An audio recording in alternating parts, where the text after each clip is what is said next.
La Bonne Énergie, c'est un super club, un des gros clubs de Haute-Savoie et puis un des gros clubs de la Ligue Aura aussi. Je crois qu'il y a plus de 500 licenciés. Et puis une belle école de rugby, donc oui, ça met l'énergie. Et puis j'aime bien quand on leur pose les questions qu'ils disent que la première valeur du rugby, c'est le respect. Est-ce que vous pouvez me citer, en levant la main derrière toujours, parce que c'est très bien de lever la main, les valeurs du rugby? Ils sont où les éducs qui sont derrière?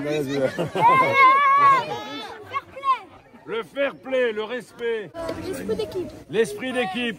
C'est toujours impressionnant de voir quand on questionne les gamins, c'est mon petit rituel, je demande toujours de citer des joueurs de l'équipe de France, donc là la notoriété elle est top, et puis on voit des Louis Bielbarré qui apparaît, il y a Antoine Dupont, Thomas Ramos, etc. Mais des nouveaux joueurs qui sont en train de monter en puissance, les féminines qui sont en train de monter en puissance aussi, et puis ces valeurs du rugby qui ressortent, et notamment le respect, l'esprit d'équipe, le courage, voilà, des belles valeurs dont la société a besoin. Moi je pense que le rugby c'est un enjeu sociétal.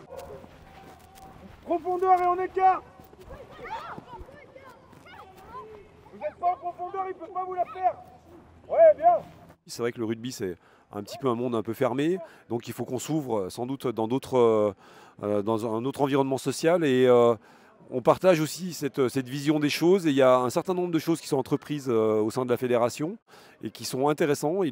Florian Grill a pu nous livrer quelques pistes pour mieux travailler sur cet aspect social et mieux s'ouvrir à l'ensemble des milieux. Et donc ça, c'est un travail qu'on va initier l'année prochaine. On en parlait avec les élus de la mairie. L'objectif en fait pour les mairies, c'est d'aider. On a la chance dans le rugby de vivre beaucoup des hospitalités. Et en fait, l'enjeu pour les mairies, c'est souvent d'aider les clubs à investir dans les installations, dans les infrastructures, pour qu'ils soient plus autonomes, pour générer eux-mêmes des revenus, notamment autour de l'hospitalité. Hier soir, j'étais à un repas qui rassemblait tout le monde. Il y avait 120 personnes à table. Je sais qu'il y a 200 personnes souvent pour les repas d'avant-match ici. En fait, le rugby peut générer des revenus autour de l'hospitalité si les mairies aident à investir, si les départements aident à investir dans des installations qui permettent de recevoir plus de monde. Et ça, c'est un vrai levier d'amélioration du financement des clubs. Florian, c'est un entrepreneur et donc on partage la même chose et la même vision sur la façon de développer le sport et le rugby particulièrement, sur la capacité à entreprendre, à générer des revenus, des ressources pour les clubs, sur l'aspect économique qui n'est pas simple, sur le haut niveau. Donc on partage un certain nombre de choses communes, de visions et ça m'a permis de lui présenter à lui et à monsieur le maire différents projets d'investissement au sein du club, notamment sur les infrastructures. On a bien discuté avec le président de la fédération sur ces projets. Il nous a indiqué quelques pistes pour travailler avec la jeunesse et c'est fructueux pour nous. Rumilly, c'est quand même une ville où on a à peu près 200 clubs sportifs et associations. Donc il faut qu'on soit à leur côté. Le rugby fait partie de ces grands clubs. C'est l'un des grands clubs de nos associations et de nos clubs sportifs.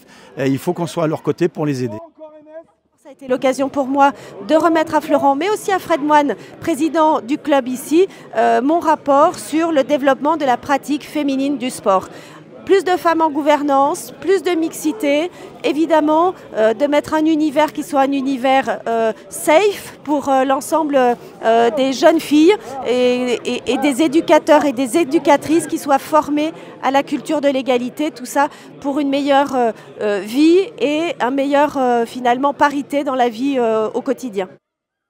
Le département effectivement joue beaucoup la carte du rugby puisqu'on a lancé un plan rugby sur lequel on a mis 15 millions d'euros pour accompagner les investissements des clubs et on finance 40% sur ces investissements.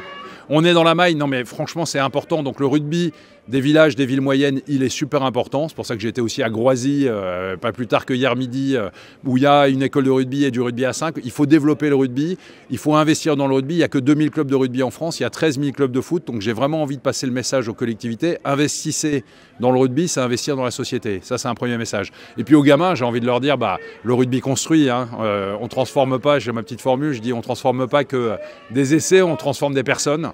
Je pense que le rugby aide à construire des parcours de vie et j'ai salué les éducateurs qui font un boulot phénoménal parce qu'un jour les gamins traverseront la rue pour leur dire merci parce que le rugby fait des belles personnes.